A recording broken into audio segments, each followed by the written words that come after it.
Welcome and thank you for standing by. At this time, all participants are in a listen-only mode. Today's webinar is being recorded and the recording will be posted publicly. If you have any objections, you may disconnect at this time. Now, I'd like to turn the call over to Miss Erlene Dowell. Erlene, you can begin when ready. Thank you, Greg. Good afternoon, everyone, and thank you for joining us for the August Local Employment Dynamics, or LED, webinar. On behalf of the U.S. Census Bureau and the LED Partnership, in collaboration with the Council for Community and Economic Research and the Labor Market Information Institute, it is my pleasure to welcome my colleague, Martha Stinson, as she presents Who is Served by the Tip Credit? Effects of Minimum Wage Laws on Tipping, Employment, and Prices at Restaurants. Dr. Stinson presents a study of the impact of two types of minimum wages, regular and tip credit, on the outcomes of restaurants and their workers. Specifically, whether the restaurants in states with increasing minimum wages change the number of type of workers they employ, raise their prices, or go out of business more often.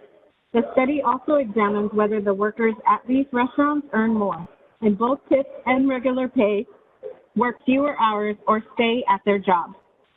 Dr. Martha Stinson holds a PhD in economics from Cornell University and has worked at the U.S. Census Bureau since 1999.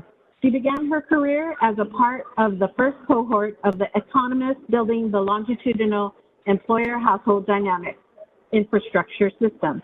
In the intervening years, she worked on redesigning a Census Bureau household survey of income and program participation, and currently leads the longitudinal business database research team in the Center for Economic Studies, working to produce new products on business dynamics.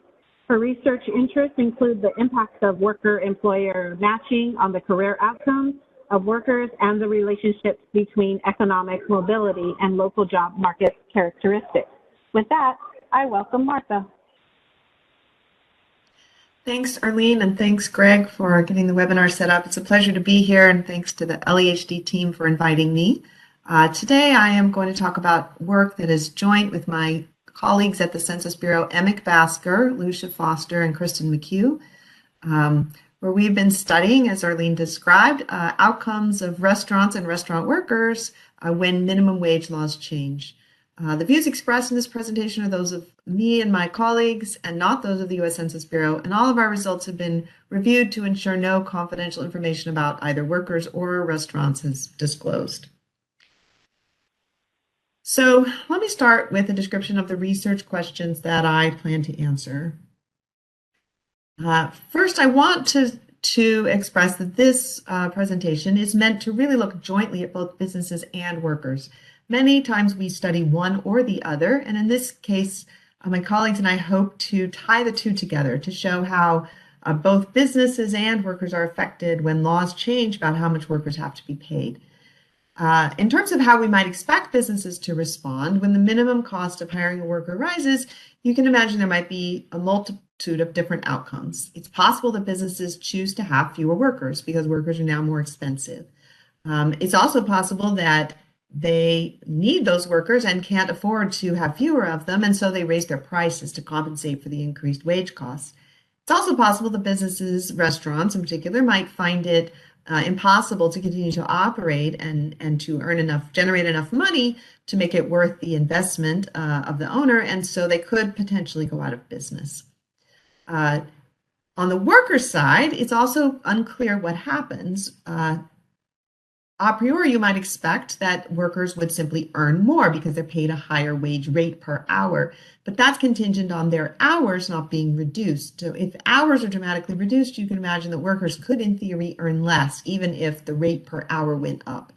It's also possible that workers could lose their jobs as restaurants decide they need fewer workers. So today we hope to answer these questions and see what happens.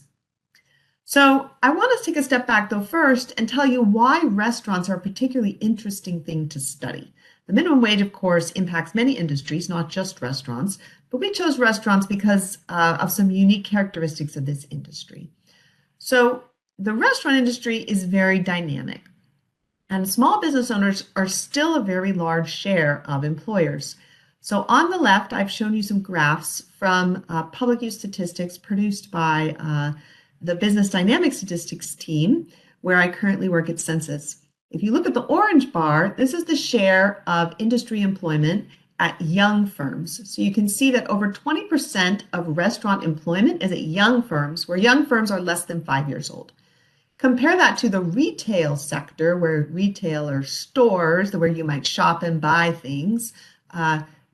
These is many fewer, only 5% are young firms. And so retail industry has largely trended towards older, more established companies, whereas restaurants still have a very high percentage of people working at quite young startup kind of firms. That makes restaurants sort of unique. The other thing is the size of firms. If you look at the next graph right below on the left, you'll see that in retail firms, 60% of employment is at firms that have at least 500 employees, which is quite a large size. And that's because retail has tended in the recent past to consolidate into very large companies that then have many stores scattered around the country. Restaurants have not exhibited quite the same trend. Only 30% of employment is at large 500 plus firms. So while there are restaurant chains that are large and scattered all over the country, they don't make up the majority of restaurant employment. So a lot of restaurant employment is still at small firms. So this makes the restaurant industry very interesting because these are the kinds of firms you might expect would be particularly impacted by minimum wage. They're small startup firms. Somebody decides to open a restaurant. They're an entrepreneur. That's what they want to do. And they're going to be very impacted by the cost of a worker. Likewise, workers coming into these environments are not always coming into a place where everything is set and has been done the same way for a long time. They're often coming into new and more dynamic environments. And the last thing to note is that restaurants have created a lot of jobs over the last 20 years. The bottom graph on the left shows net job creation for restaurants compared to retail. And you can see that restaurants have actually outpaced retail in terms of the jobs they've created. So restaurants are a particularly important place where young entry-level workers can find a job. I, in fact, am a product of the restaurant industry. My very first job was at a restaurant in my hometown of South Carolina, where I was the cashier and rang people up when they were done with their meals. Started me on my path when I was 16.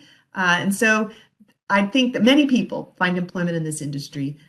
Things that might change the opportunity for people to work in this starting field are something that we might be interested in for workers as well. Finally, restaurants experienced a very large shock in 2020 of quarter one and quarter two, the rest of 2020. As we all know, the pandemic came and restaurants were some of the most impacted places as nobody was going out to eat and restaurants had to scramble and learn to do takeout. There were, according to the quarterly workforce indicators, there were 2.5 million jobs lost in this industry.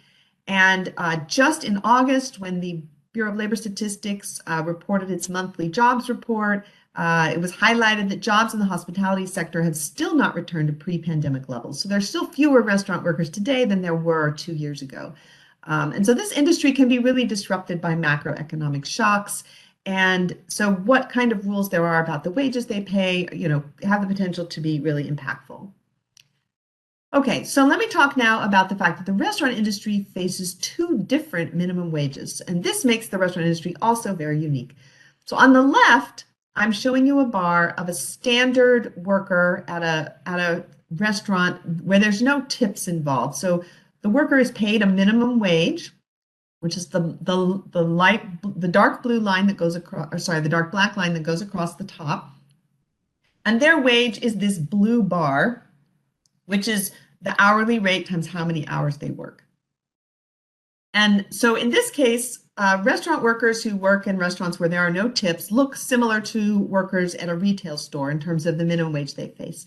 However, wait staff that are paid tips have their own special minimum wage. It's called the tipped sub-minimum, or in this presentation, I'll refer to it as the tipped minimum wage. It is the lower of the horizontal lines. And the dark blue section is the wage that they're paid by their employer, what goes directly into their paycheck. And it's smaller than their total pay, because then they are also paid tips on top. Then we refer to the difference between the high minimum wage and the tipped subminimum as the tipped credit.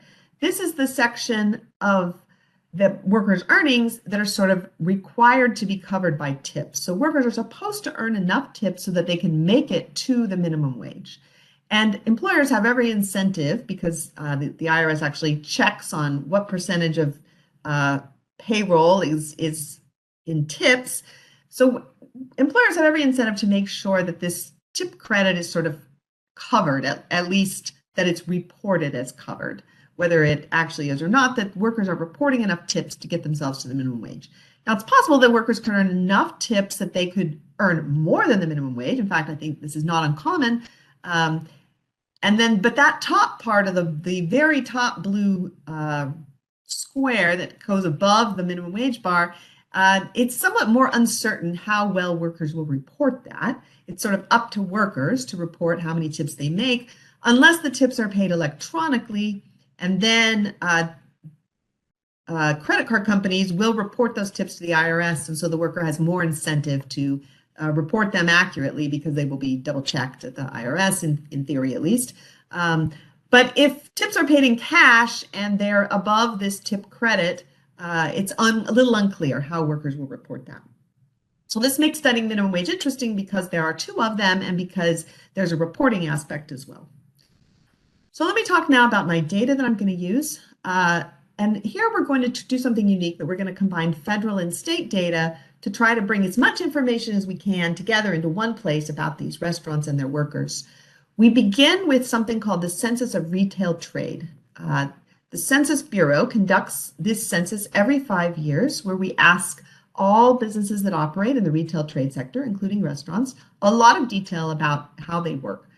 So we collect what state they operate in. We collect the type of restaurant. Do they have table service? Are they fast food? We collect information about their average prices, revenue, their employment, and payroll. This happens every 5 years. We get all this detail.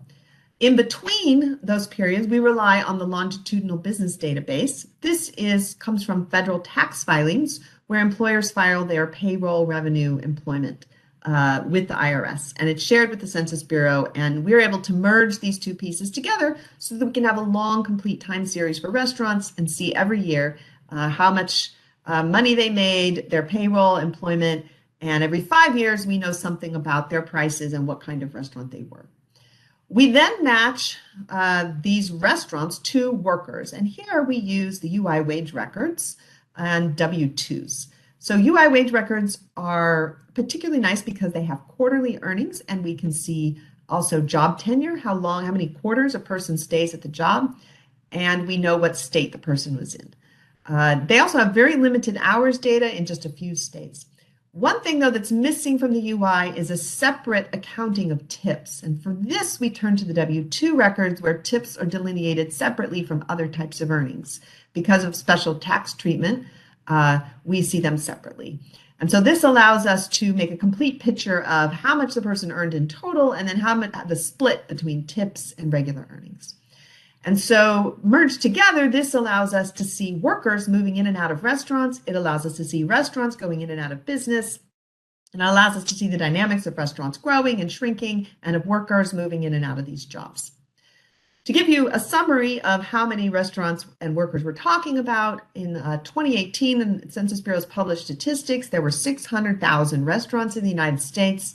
March 12th of 2018, there were 12 million restaurant workers. And average quarterly earnings for younger workers was just over $1,000. For older workers, just over $2,000. So these are not high-paying jobs. And then the age distribution of workers is skewed very young. Over half of the workers are under the age of 35. This is also a very mobile industry. 19% of workers are hired in a quarter, and 18% are separating. So there's very high turnover. Workers are shifting in and out of this industry constantly.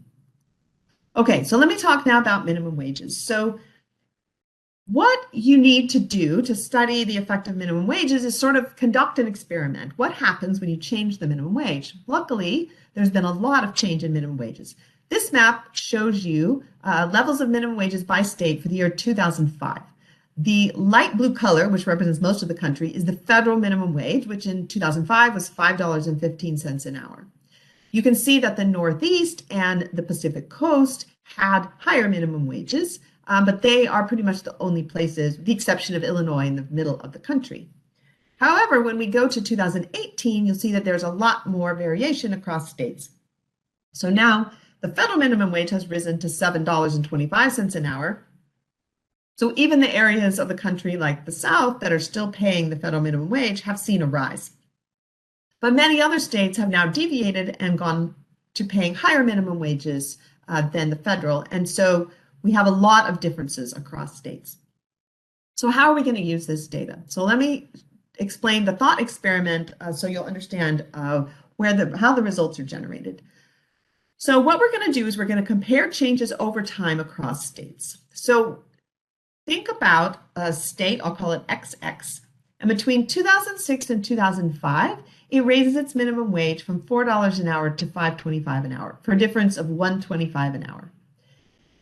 A restaurant in that state, we can track that it will continue to have workers. As long as it continues to have workers and stays in business, we'll see that restaurant and we'll see its workers. And we can see how the earnings for workers will change. So let's suppose that this restaurant had one worker, worker A, and the difference between 2006 and 2005, the earnings for that worker is $25.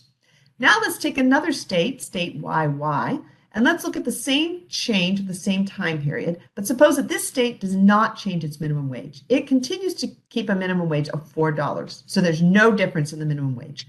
A restaurant in that state also has workers whose earnings will change. Workers' earnings change for many, many reasons, not just minimum wages. Maybe the workers worked less, worked more. But suppose the earnings difference for worker B is $10.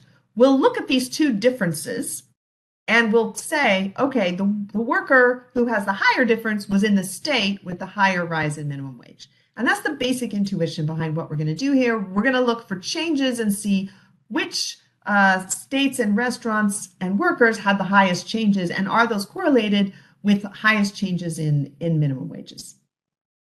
All right, so now I'm going to jump into my first set of results for workers. So these results are for workers who were employed at the same job at least 2 quarters.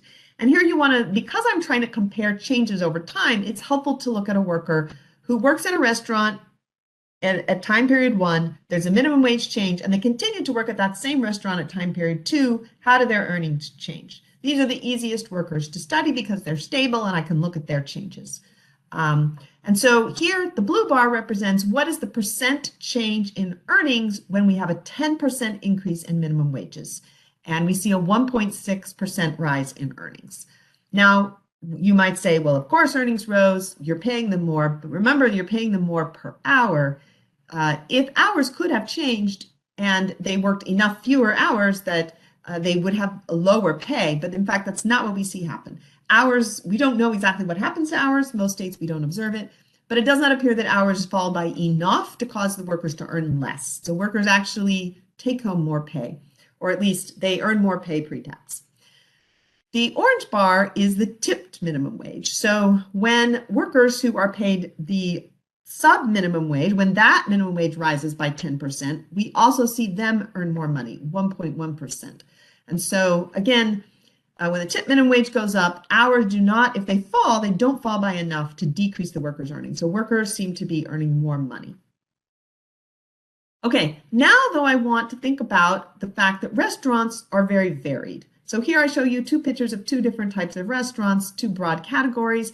We have limited service restaurants, which are restaurants that do not generally provide table service, where you order at a counter and maybe wait and pick it up and then take it back to a table yourself, or maybe you carry it out. Sort of a fast food is the classic thing you want to think about here. Then there are full service restaurants. This is where someone comes to the table, takes your order, puts it into the kitchen, you wait to be served. And so we might imagine that these restaurants would respond very differently to different minimum wages. So I'm going to show you a split by the different restaurant types. Okay, so on the far left, I have limited service restaurants. So this is the same experiment as before. These are stable workers who worked in time period 1 at a restaurant. There was a law change, then they work again in time period 2, and I want to know how their earnings change. And so for limited service restaurants, when the minimum wage goes up by 10%, earnings will go up by 2.1%. Next, over in the middle section, I have full service restaurants, tipped workers. So these are the particular workers at full service restaurants who earn tips. And you can see that the minimum wage does impact their earnings as well, but not by as much as the limited service. So it seems like the biggest increase in earnings are for people working in more fast food type restaurants for the regular minimum wage. Now, the opposite is true for the tipped minimum wage. There you can see the tipped minimum wage has very little impact on limited service restaurant workers. That's because very few of those workers probably earn tips. But when you look at full service tipped workers, where the tipped minimum wage is very impactful, you can see that there's a really big impact. If the tipped minimum wage goes up by 10%, then workers in full service restaurants who are categorized as tipped workers and who are paid this sub minimum wage are going to see a 4% rise in the portion of their earnings that comes straight from the restaurant. So they're going to earn more in their like regular pay. I'll show you on the next slide what happens to tips. This is just the money that they're paid directly by their employer. Now, full service restaurants, of course, also employ not tipped workers, cooks, all kinds of, hostesses, all managers, all these people don't get tips. We see for them that when the regular minimum wage goes up by 10%, they see a less than 1% increase in their earnings, and the tipped minimum wage affects them almost not at all. And that's sort of as you would expect. They're not generally paid the tip minimum wage because they're not classified as tipped workers. Okay, so now what happens to tips? So here we have to think about reporting. So I've pasted in here my little box from earlier where I showed the tip subminimum wage and its relationship to the minimum wage. So you want to think that if the minimum wage rises, the top horizontal line is moving up, and the tipped credit is now bigger. As a result, you might imagine that workers would sort of be encouraged by their employer to report more tips because they need to cover this tipped credit. In fact, we do see tips go up, reported tips go up when the regular minimum wage increases. Now, maybe that tips themselves actually go up. We don't have a good way to tell because we are stuck with whatever's reported. We don't know. We can't observe exactly what tips were truly earned. We only know what's reported. So it's unclear that, tips may go up, or maybe they're just better reported. But we definitely see that as that top horizontal bar rises, the tip credit gets bigger, more tips are reported and potentially earned. The tipped sub-minimum, though, however, is not quite as we'd expect. Now, you might think that if the top horizontal bar is staying constant, and the bottom horizontal bar shifts up, the tip credit will shrink in size, and you might expect to see reported tips go down. But for stable workers, we do not see that.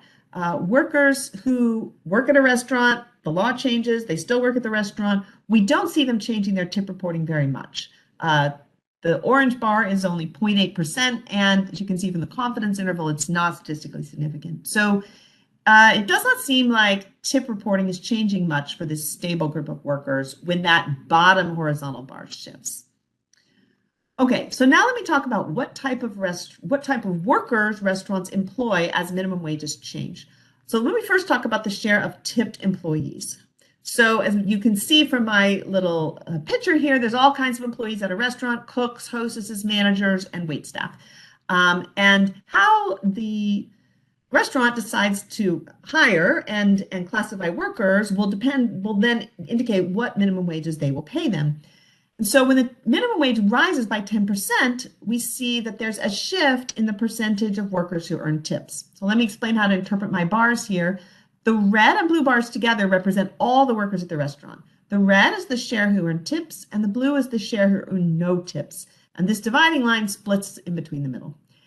As the minimum wage goes up, we see this black bar shift to the right by 3%, meaning that the red area expands, the share of workers who earn tips expands, and the share who earn no tips decreases.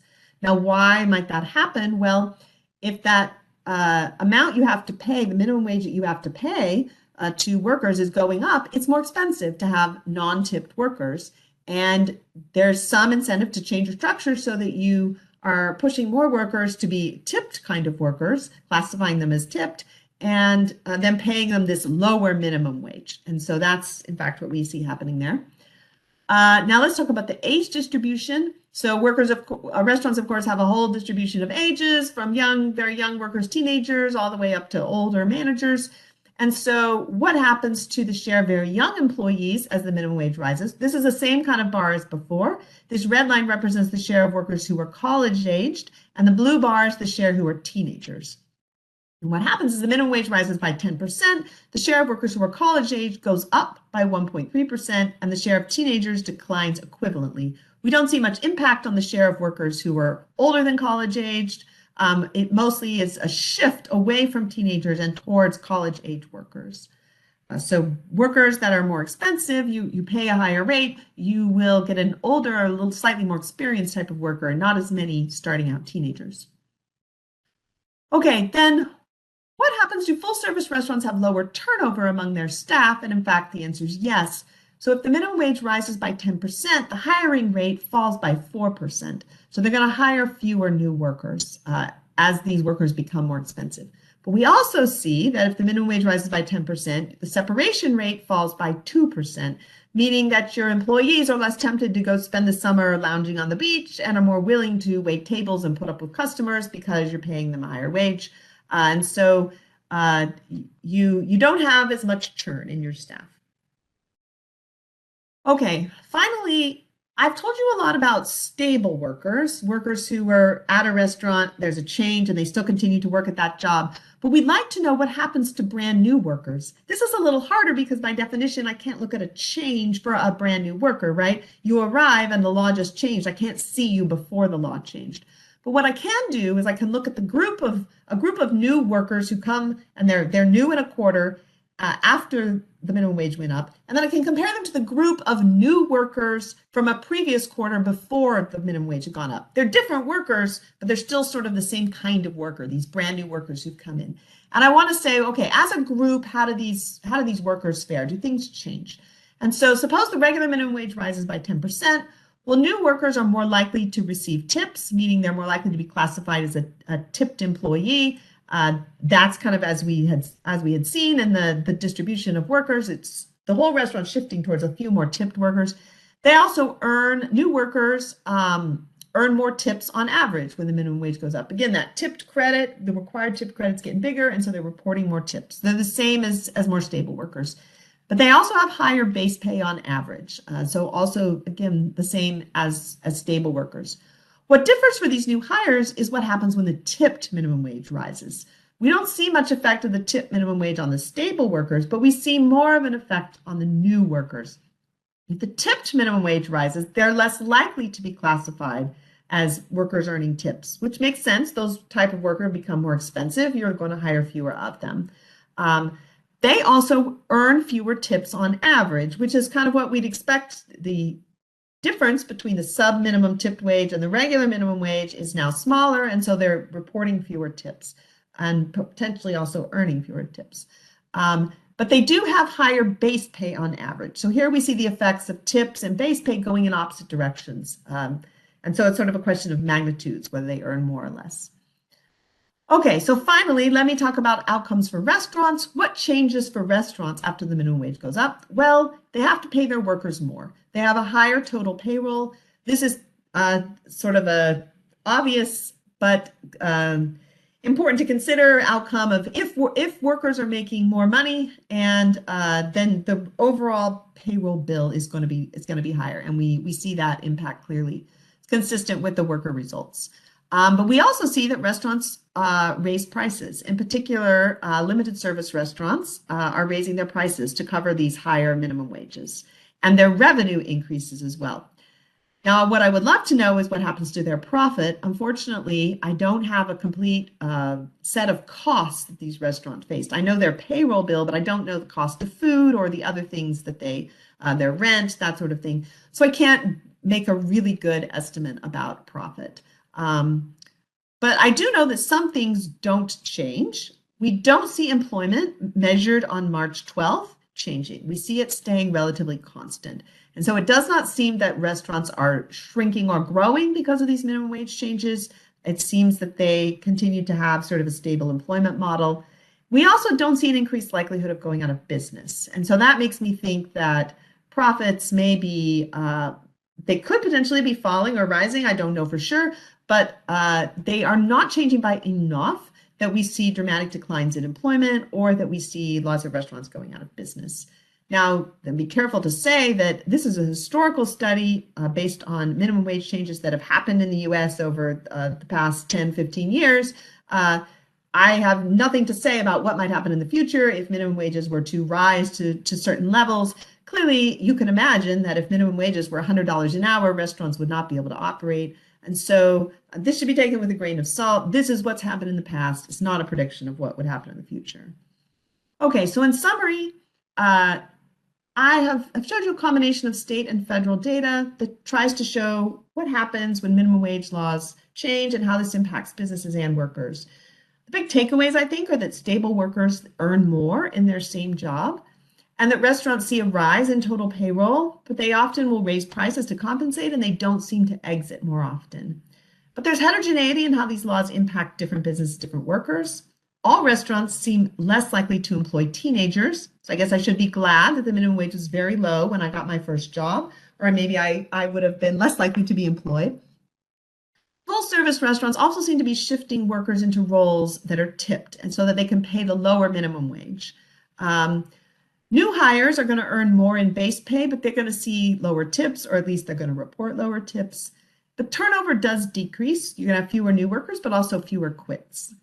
It's still unknown what happens to profits, and it's also unknown how changes in the restaurant sector might impact workers in other low-wage sectors. What kind of competition there might be between restaurants and retail stores, for instance, is a little beyond the scope of our project. So with that, I'll end, and I'm ready to take questions at this point. All right. Well, thank you so much, Martha. There were a few questions regarding the presentation, which will be accessible on the Census Academy website in a week or two at census.gov/academy under the webinar tab. Greg has added that link in the chat.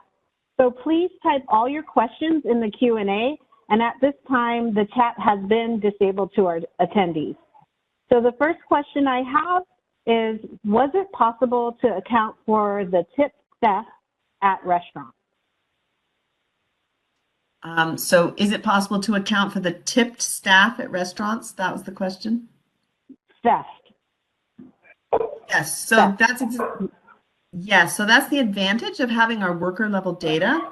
We can take a given restaurant and look at its workers and see which workers had tips on their W-2s.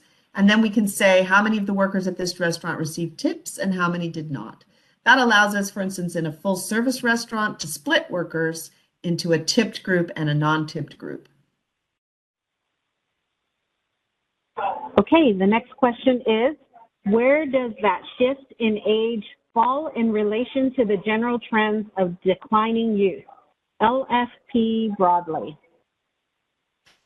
That's actually a really good question. So it's very true that teenagers have worked much less over the last 20 years. Teenagers are less likely to have jobs today than they did. So there is an overall trend of fewer teenagers for sure. But because here I am comparing changes from year to year and comparing one state to another, I'm sort of abstracting away from that. So there's some sort of overall decline in teenage employment, but I'm looking to see if teenage employment declined more rapidly in states with higher minimum wages than it did in states with lower minimum wages. And in fact, that's what we find, that the trend sort of accelerated in these states that had the higher minimum wages.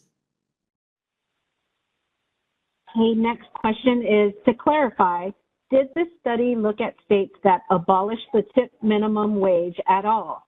If not, would the available data allow for such a study to see if the impact of abolishing the tip minimum is different from raising it?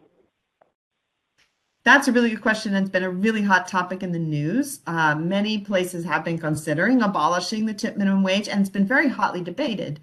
Even restaurant workers themselves have been somewhat conflicted.